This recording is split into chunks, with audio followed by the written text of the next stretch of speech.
Hello and welcome to the Tesla Tips and Tricks podcast. This is Rod Stuckey. Here with me is EVBid's co-founder and Tesla Tips and Tricks administrator, Tori Hornsby. Tori, how's it going today? It's going great. Good to be here. All right. Well, in today's podcast, we're going to cover our weekend review and the top 5 posts from our T3 Facebook group, including what is gap insurance and why it's important for some people. We're going to talk about some police navigation or police notifications in the navigation system. Why do Tesla windows sometimes automatically lower? Indications that your 12-volt battery is bad, and is premium connectivity worth it? So, Tori, before we jump into these 5 posts, for those who may be unfamiliar, can you tell us a little bit more about the T3 community? I can, yeah. And that's, by the way, this good 5 subjects that we have here. I think that it's good content today. But for those who are unfamiliar, the T3 community is the largest Tesla Tips community in the world. We have over 278,000 members, and our community is here to provide guidance, insights, and real-world practical advice for current and prospective Tesla owners, because a large part of our group are people who are doing research to buy a Tesla. And so we love that. We take that into consideration all the time. And we work hard in our community to fight spammers, to remove inappropriate content, political content, and to ensure that there's a polite and courteous and fun community for Tesla enthusiasts. And then I'll just add one more thing.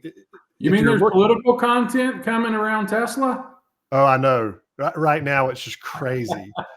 But I do want to mention on that note, if you're looking to buy or sell a clean Tesla, especially on the sale side, be sure to visit teslatipsandtricks.com and check out our T3 auctions. It's the best, fun, most exciting way to buy or sell a Tesla, but you get to avoid all of that marketplace drama. It really is quite a benefit for somebody who is looking to sell or to buy a used Tesla right now.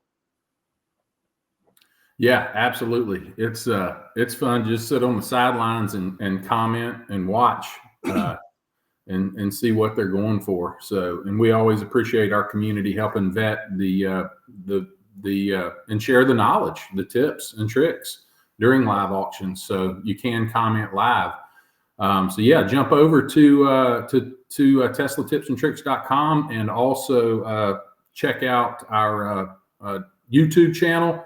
And be sure to like and subscribe there as well. So with that, Tori, let's jump right into this number 1 post. Make sure to get gap insurance when you buy a Tesla directly from Tesla. They don't offer gap insurance for finance vehicles, but leased vehicles, I found out the hard way. Take us through this post, Tori.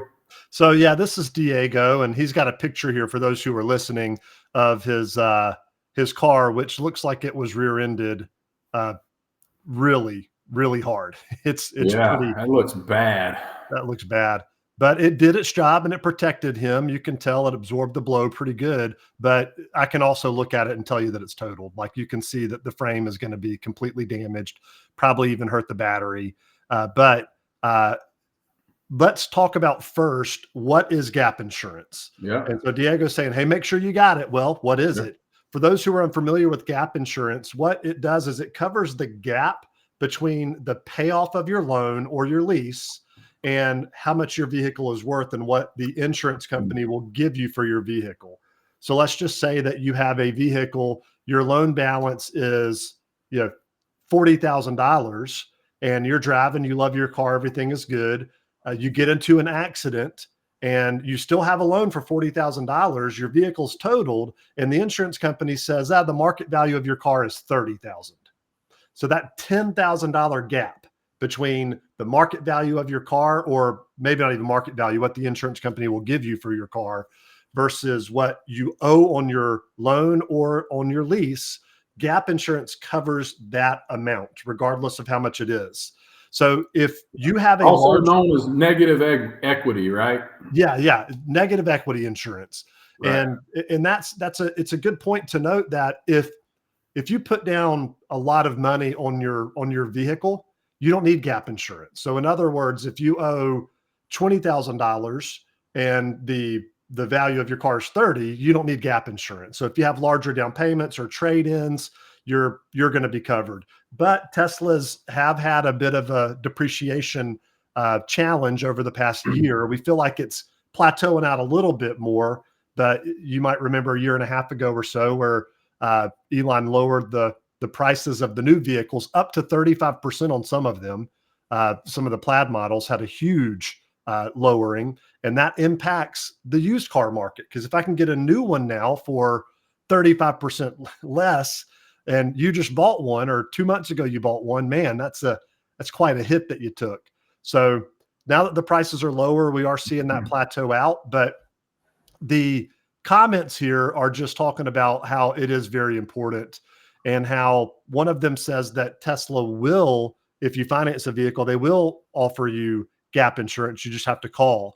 But I'll tell you this, I have Progressive insurance, and it always asks me on the app, if every time I log in, it's like, hey, you want to get gap insurance? You want to get gap insurance? So sometimes gap insurance is provided by insurance places, which makes a lot of sense if you think about it. My Progressive doesn't want to give me $20,000 for a car that I owe 30 on. They would rather not put me in that situation. So gap insurance to them makes a lot of sense to sell. And a lot of credit unions sell it. A lot of banks sell it. So just be sure that you are looking around and doing your due diligence. If you buy from a dealership, you typically can see gap insurance. Last time I checked, Rod, this might be different now, but it was around, I don't know, somewhere between $400 to $700. Does that sound about right to you? Typically it's going to be a little bit more than that. Okay. But it can vary based on the value of the vehicle too. Oh yeah, true. Yep.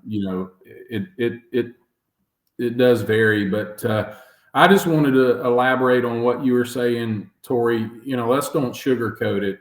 Teslas are having some serious depreciation, and markets go in cycles, and people that had Teslas in the COVID era, when there was a short supply, there were used ones going for more than new ones were. So those days are gone. The cycle has gone the other way. And as you mentioned, it was the perfect storm right around when Elon lowered the prices. Hertz also decided to offload thousands of their fleet at wholesale prices into the market. They realized, hey, this EV electrification rental is not working well. And also all of the legacy manufacturers all came out with EVs around this post-COVID area and really flooded the market. And so there has just been a perfect storm of a oversupply and a lack of demand that has created. I just got a 25 Model X, and I don't even want to think about what it's worth right now, just after me driving it off the lot. But for me, I love new, and I'm going to keep it. I'll keep it and ride it through the negative equity, and I'll have equity in it 5 years from now when I go and get rid of it or trade it in. But I'm a perfect candidate right now for someone who probably needs to have gap insurance, because if I were to get in a bad accident, I can be guaranteed that it's going to the insurance is not going to pay me near what the payoff is right now. So yep. And that problem overall, the negative equity, it was more on Teslas, or has been more on Tesla or EVs in general, I should say. Yeah, EVs. But all manufacturers, even on ICE vehicles, have struggled with this throughout the COVID limited supply into, okay, now we have big demand, but the economy got a little softer. So this is not just a Tesla problem for sure. Gap insurance has been around for a long time, but it has been more prevalent with Tesla. Yeah. So to kind of wrap up this, gap insurance post, it just depends on everyone's particular situation. But I know a lot of people are just hardwired to say, no, I think, all things extended warranty, all that stuff they try to sell you is a hard no, it's junk. And this post is a legitimate example of why gap insurance is not necessarily just some back end product that that your insurance company or the dealer is trying to sell you, it can have real value. So, Yep. All right, we ready to jump into number 2, Tori? We are. So this one kind of interesting. I use my Tesla nav pretty exclusively now, but I've always used kind of Google Maps. And I know when I travel with you're a Waze guy. And this says, can we get police notification on navigation like Waze, please? I think I've been in a road trip with you from Orlando, Florida to Atlanta, Georgia, where we broke the all-time record for that because of this feature that Waze has. That But may have been a younger take us through this post, Tori. Yeah, that's a younger Tori that was maybe that way. And by the way, the reason that you use the Tesla navigation, and I do too, I don't even use Waze anymore right now, is because of full self-drive. Like, it's just easy. You tap the voice command button and you say, take me to, and you say the place or the address. And it's so good that there's no reason to have Waze anymore. And I've actually, since driving my Tesla, this is a big benefit too. I know we haven't got to the question yet, but I'm sure that my average speed has become slower because I let the full self-drive take control most of the time. I mean, I take over, it turns or construction areas or areas where maybe I just want to take over, don't feel comfortable with FSD. Other than that, it's on FSD. Might speed it up a little bit at times, might slow it down at times, but Matthew, I love this, and I'm with you. I do think that this is a powerful benefit. And the way that Waze works is it's user-generated reporting of where police are. And so one of the comments here says, well, this usually shows where police were. But what I find is that it shows the area where they're camping, where they're sitting trying to catch speeders, especially on the interstate. On the interstate, This one is really beneficial. I don't even use Waze around town. I don't care. I'm not out there super speeding around town. But when I get on the interstate, if it's 70, you might set the cruise at 85. And it's good to know if there are police in the area so you can slow down in those areas. But that user-generated content does work well. And they don't have it exactly yet, but I'm going to pull up. This is not a Tesla app, is the site that I'm on. And this is from December of 2023. And it's the most recent thing that I could find about it, where they rolled out in certain areas, they rolled out that there were police or that there was a speed camera. And I've not noticed this on mine. I might just be missing it, or, I have a 2020 Model X Performance. Maybe I just don't have that. I do have premium connectivity, so it should show if I do. But there's a couple of reasons why I may not have it. But they were working on this and rolling it out. And from all the comments that I could see, they rolled it out in certain areas, but it's not out there to the point of where it is user-generated police. So Matthew, I'm with you. I think that this is a huge benefit. I would love to see it, but it's not here yet. The comments say, range from people saying, hey, just drive the speed limit and you don't have to worry about it. Yeah. Well, that's not going to happen. And then you got some people saying that, this would be awesome. And other people talking about how if you could load Apple or Android Auto on the screen, then that would take care of it. But it doesn't take care of it if you have full self-drive, because you just want to let the car drive, and that relies on the Tesla navigation. So I think it's coming. People say that they've promised it and that it's in progress. I don't know if they have insider news on how quick it'll be, but hopefully it is something that they'll add in the future. And that's one of the reasons we like to share these types of posts, because we do have a lot of the Tesla engineers and team members that are part of our group. And so, hey, we like to let those guys know what our community is requesting. So if you guys out there are listening, that's what people are looking for. So, there you go. Moving on to number 3, my Model 3 recently started lowering the windows about an inch all around. Yep. So Bob here, Bob is, this is a common thing that we see, and there's a couple of different causes of it. And so I want to go through each one. In Bob's case, you can see that the windows are rolled down an inch and all of them are rolled down. That is a classic vent option in the app. And so what And for the people that can't see, that are just listening, Tori's got the picture pulled up, but Bob's windows are vented and it's raining out. So this is a problem. It's a problem. Yeah. So basically there's a couple of comments on here. One is you need to recalibrate your windows. Well, I'm going to talk about that and show you how to do that in a second, but typically you don't see all 4 windows rolled down the same if one needs to be recalibrated. So I'll talk about recalibration in a second. Some more comments talk about how it does that when it's cold. Well, it's not cold here. It's rainy. And so it's not at a temperature where the water will be freezing. And I'll show you what happens in a second and talk through when it's freezing, how the windows do auto lower. This is different. They're open. They are vented. And so what ended up happening here as he updated everybody is I'm showing on the screen here for those who are listening, how you can customize your controls in the Tesla app. And there is a vent option. And some people put this as on their Apple Watch, where you can actually put the command to vent, or they'll add it to their top line in their Tesla app where you don't have to open up more controls. You can just tap it on the top 4 that you see on my screen now. And therefore it has a higher likelihood of accidentally being tapped. Well, what happened in Bob's case was that he actually accidentally tapped the venting and it opened the windows while it was raining. So his problem was that he had the vent option selected in the controls on his phone. That's why they're all vented the same amount. Now, with that said, what's the difference between the vent option and when it's freezing outside and the windows roll down a little bit?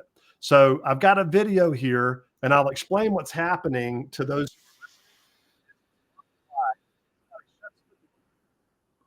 Hey, Tori, I've lost your audio. Can you hear me? I can. Can you hear me? Yep. Got you back. Oh, maybe it's because I was playing this video. So basically in this video, what it shows is that, when you open up, your door, the window lowers a little bit so that you can open it and it doesn't get caught in the weather stripping for waterproofing. But when you close it, the window closes. And so you see that happen in Teslas all the time. Now with this, when it's freezing outside, it relieves a little bit of the opening, about probably, I'd say, 1/4 inch to 1/2 inch, but it's still sealed. But it does this because if it's freezing outside and there's snow and ice, that makes the window harder to roll down. So it basically is relieving the amount that it has to roll down when it's freezing outside so that the window has less of a chance to get stuck when it's frozen. So whenever you shut your door and your window goes all the way up and then comes down a little bit, that's because it's really cold outside. And again, it's relieving the pressure so that it doesn't have to go down so far when it's potentially frozen. So Rod, does that make sense? Did I cover that aptly? Yeah. And this is new to me. I thought you were going to say, you're in South Florida and it's 140 degrees inside your car. So it was dropping down to vent the inside for that. No, so there is protection in that. There's cabin overheat protection in the app. And basically what that does, I think it's 140 degrees.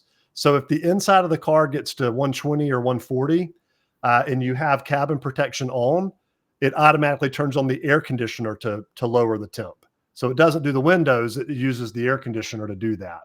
Okay. But there was one more thing I wanted to cover here. I mentioned that I would, which is calibrating the window. So if your window isn't shutting quite the way that you think that it should, and this would typically be 1 out of 4, right? So if all of the windows are doing the same thing and acting in the same way, it's not a calibration issue, most likely.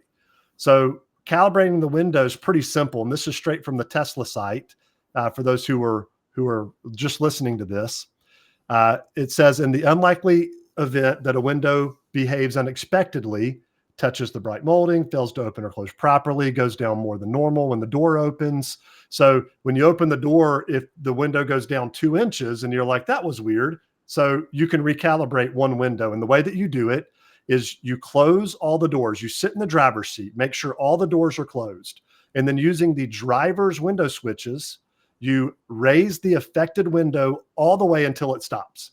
Then you lower the same window all the way until it stops. And then you raise the window again all the way until it stops. So you go all the way up until it stops, all the way down until it stops, all the way up until it stops. And that recalibrates the window up, down, up. It's kind of like that. You remember Contra, up, up, down, down, left, right, BA, BA, Nintendo.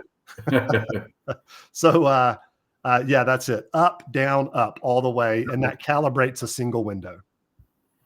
And you are showing you're on the Tesla site right now, showing the Model 3 do-it-yourself calibrating windows is where you found that?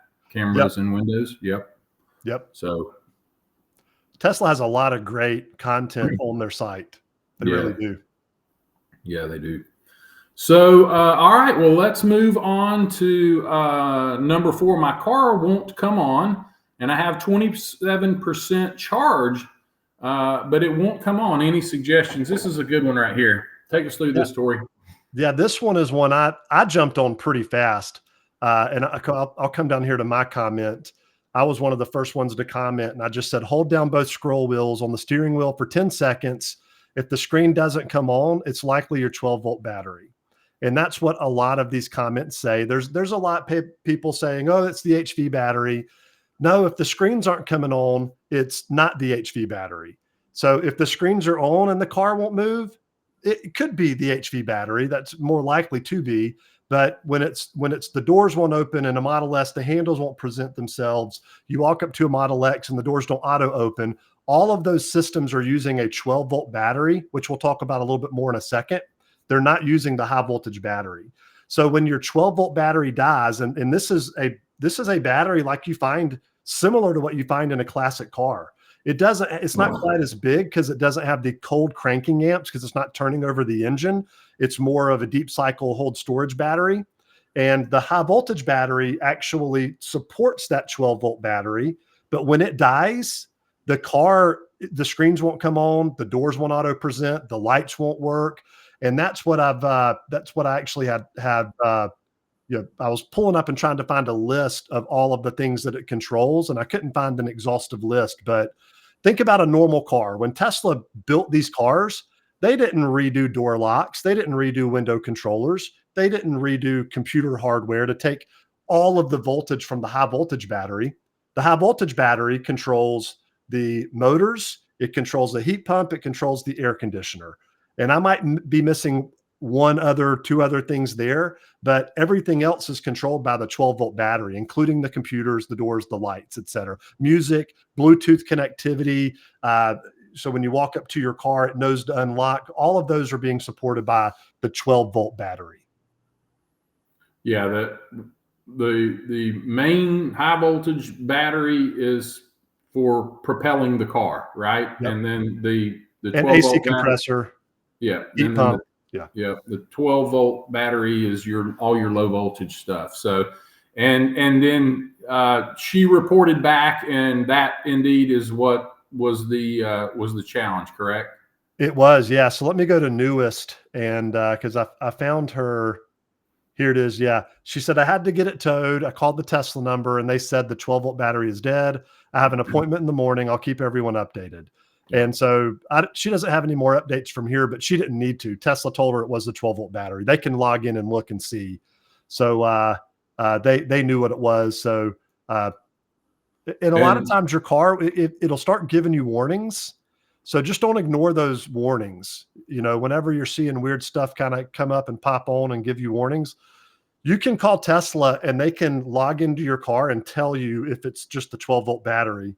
Tesla, just on a side note, it's less expensive to have it replaced by Tesla than in a lot of shops, believe it or not. But you can do this yourself if you have a little bit of mechanical aptitude. You can go buy the battery and do it yourself, but you're really not going to save much money. This is one of those services where getting it done by Tesla it's pretty cost effective. So it's more extensive than say the do-it-yourself of a ICE vehicle battery change out, correct? A little more because you have to open the frunk and you have to move the plastic, the weather stripping in the plastic container. You unplug the little disconnect switch that connects the high voltage battery to the 12-volt battery, and then you pull it out and put it in. It's a little more extensive, but it's not rocket science. I'm not disconnecting anything that has to do with the high voltage battery. I'm sorry. It's only 12 volt. You're connecting. That's a good point. But it's only 12 volt there, but it's connecting essentially from the what's the word I'm looking for? From it converts it, the converter that converts it from the high voltage down to 12 volt. You're just disconnecting that part of it. It's simple. It's not wrapped in orange to let you know that it's not going to hurt you. Yeah. Well, you start telling me I need ceramic tools and I'm taking it to the shop. I'm just saying. We've been there. Okay. Last one here. Premium connectivity, a waste or worth it? Yeah. So this is from Craig, and most of the comments here are just worth it, worth it, worth it, worth it. It's a must. $100 a year, worth it, worth it. And we'll talk about the price here. Live traffic equals time saved, so that you can reroute. It's all worth it. I love it. I wouldn't have a Tesla without it. But let's just talk about what does it include, and then you can make up your own mind. So I'm going to pull up the Tesla site. This is Tesla.com on their connectivity packages breakdown. So with standard, the only thing that you get if you don't have premium is navigation with real-time traffic along the route. So it's just as you're driving, it will show you what the traffic is like where you are. It doesn't do live updates to reroute and save you time. So what you get with premium is you get satellite view maps. If you have one of the newer updates in the newer models where it'll show you the traffic, on the GPS on the navigation, it'll show you the weather, the weather radar, so that you can see what you're driving into. So if you want that, you have to have premium connectivity. That's weather forecast and precipitation maps. It does show speed cameras. We talked about that just a second ago. I've not seen this for our area, but apparently if it's in your area, then it'll be there. And of course, actually, we don't have a lot of speed cameras around here. So maybe it is there and I just haven't seen it. But live traffic maps, which will reroute you and show you, like, you can just go sit in the car and you can move the navigation map and it'll show you traffic. Sentry mode allows you to view live camera with premium connectivity. The mobile app dash cam viewer on the newer Teslas, 2021 and newer, I think, for Model X. I think it's all Model Ys, all Cybertrucks, of course, but anything newer than 2021 for sure. A dog mode live cabin camera. This is a newer feature for 2021 and above models that have the camera in the cabin for FSD to watch where your eyes are looking so that you're staying safe. You can turn that on in your app now, and you can look at the inside of the car for dog mode. And then it also gives you streaming music, streaming video, karaoke. By the way, I love karaoke. You can pull up a lot of different songs, and you can turn off the voice, and then you can just sing with it. And so my daughter and I love this. There's some Disney songs on there that she loves to belt it out, and it just warms my heart. Karaoke is so fun. I love it. And then an internet browser, which I've never used. I don't think that I would ever just want to browse the internet in a Tesla. But if you wanted to, there is if you hit the hamburger, the 3 dots on the screen, there is an internet browser where you can browse the internet and go to websites. So it is there. So premium connectivity, it's $9.99 per month plus applicable tax, or an annual subscription for $99 plus applicable tax. In Georgia, there wasn't any applicable tax that I remember. I think they just billed me $99. So totally worth it in my opinion. Right? I don't know if it's worth it to you. I'm sure that it is. Yeah, I think so. I'm just sitting here thinking about when you're going to post a Tesla tips video of you and Callie belting out some karaoke. Karaoke. Yeah, I want to see that. Yeah, maybe coming soon. She's got a great voice, but she's shy. She won't let us film it. She won't. You just do it undercover. She won't know till you make her famous. we'll try that. She'll never know in the Tesla group. Yep. Well, there you have it. There are 5 Tesla tips from this past week's T3 community. Some good stuff there, Tori. So that'll wrap us up. Just take us through real quick. Again, our T3 website and auction and YouTube pages. Yes. Yeah. So we're uploading a lot of content, how-to videos, and we want to be that one-stop shop for getting the best experience out of owning and driving a Tesla.